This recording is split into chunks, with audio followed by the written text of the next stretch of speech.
सुरुवात करूया. देशाचा मूड हा आत्ताच्या घडीला कसा आहे?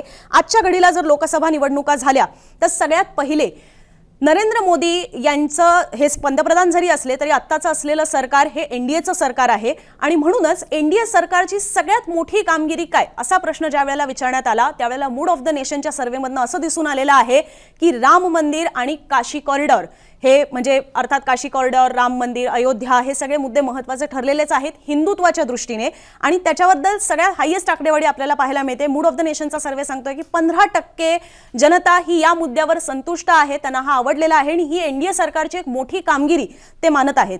त्याच्या खालोखाल भ्रष्टाचार मुक्त सरकार असं सुद्धा 10.6% लोकांचं मत आहे आणि तसंच कल्याणकारी योजना मानणारा वर्ग सुद्धा 7.4% इतका आहे. हे झालं एनडीए सरकारची चांगल्या कामगिरी संदर्भात. पण काही गोष्टी म्हणजे सगळीच सरकार ही काही 100%च चांगलं करतात असं नाहीये. काही जणांना असंही वाटत असतं की काही मुद्दे हे मात्र कव्हर केले जात नाहीयेत, काही गोष्टींमध्ये मात्र सरकार अजूनही अपयशी ठरतंय. तर ते मुद्दे कुठले? वर्षानुवर्षांच्या निवडणुकांमध्ये आपल्याला हे मुद्दे पाहायला मिळतात ते म्हणजे की सगळ्यात जास्त अपयश हे बेरोजगारीच्या मुद्द्यामध्ये सुद्धा पाहायला मिळतं. पण गेल्या काही वर्षांपासून महागाईबद्दल सुद्धा सामान्य लोक बोलताना पाहायला मिळतात आणि तेच एनडीए सरकारला अजूनही त्याच्यामध्ये यश येत नाहीये. सगळ्यात अपयश मानायचं झालं तर 21% लोक म्हणतात की महागाईमध्ये अजूनही एनडीए सरकारला यश मिळत नाहीये आणि त्या खालोखाल 20% लोक म्हणतात की बेरोजगारीचा मुद्दा सुद्धा अजूनही आम्हाला भेडसावतोय. आपल्या देशामध्ये सगळ्यात जास्त लोकसंख्या ही युवा यांची आहे आणि त्यांच्या दृष्टीने हा मुद्दा फार महत्त्वाचा ठरतो. सगळ्यात पहिले यासाठी विश्लेषणासाठी आपण जाऊया. मुंबई तकचे संपादक साहिल जोशी सर आपल्या सोबत आहेत. सर, इंटरेस्टिंगली म्हणजे आपण ज्या वेळेला आधीचे सर्वे पाहिलेले आहेत त्यावेळेला विकासावर जास्त मतं देताना पाहायला मिळत होती लोक आपल्याला आणि हिंदुत्व हा दुसऱ्या स्थानावर असायचा. पण ज्या वेळेला आपण आता सगळ्यात मोठं यश म्हणून पाहतोय तर त्याच्यामध्ये राम मंदिर आणि काशी कॉरिडॉर यांसारखे हिंदुत्वाच्या दृष्टीने महत्त्वाचे असलेले मुद्दे हे एनडीए सरकारची सगळ्यात चांगली किंवा सगळ्यात मोठी कामगिरी म्हणून लोक पाहतायत असं दिसतंय.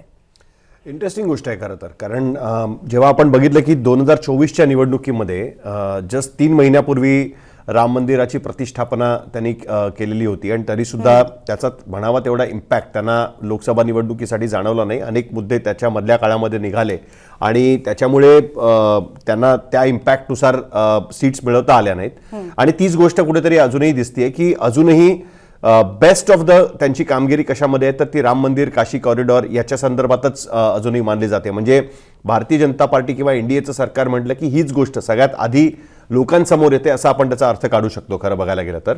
आणि तेही 15.2%, कारण अनेक मुद्दे त्याच्यामध्ये होते आणि त्या मुद्द्यांमध्ये त्यांनी जे प्रश्न विचारले त्या प्रश्नांमध्ये राम मंदिराला त्यांनी प्रेफरन्स लोकांनी दिलेला आपल्याला बघायला मिळतं. म्हणजे कुठेतरी मला असं वाटतं की या मुद्द्यावर म्हणजे त्याच्यामध्ये जे बाकी इतर गोष्टी आहेत त्याच्यावरती जर आपण एक पटकन नजर टाकली तर राम मंदिराचा एक मुद्दा होता, नंतर पॉलिटिकल स्टॅबिलिटी हा एक मुद्दा त्याच्यामध्ये होता, करप्शन फ्री गव्हर्नमेंट हा एक मुद्दा होता, मेक इन इंडिया हा एक मुद्दा होता, इन्फ्रास्ट्रक्चर डेव्हलपमेंट होता, वेलफेअर स्कीम्स आणि रिव्होकेशन ऑफ आर्टिकल 370 हे सगळे मुद्दे त्याच्यामध्ये होते. पण याचा अर्थ असा की अजूनही भारतीय जनता पार्टी किंवा मोदी किंवा एनडीए सरकार म्हटलं की राम मंदिर, काशी कॉरिडॉर हाच मुद्दा सगळ्यात आधी येतोय ही गोष्ट स्पष्ट होते, नंबर 1. आणि नंबर 2, अजूनही जे मुद्दे लोकसभा निवडणुकीच्या काळामध्ये प्रिडॉमिनंटली विरोधी पक्षाकडनं पुढे आणलेले होते, इन्फ्लेशनचा मुद्दा असेल किंवा बेरोजगारीचा मुद्दा असेल, ते अजूनही रिलेव्हंट आहेत ही गोष्ट या त्याच्यातनं आपल्याला दिसते.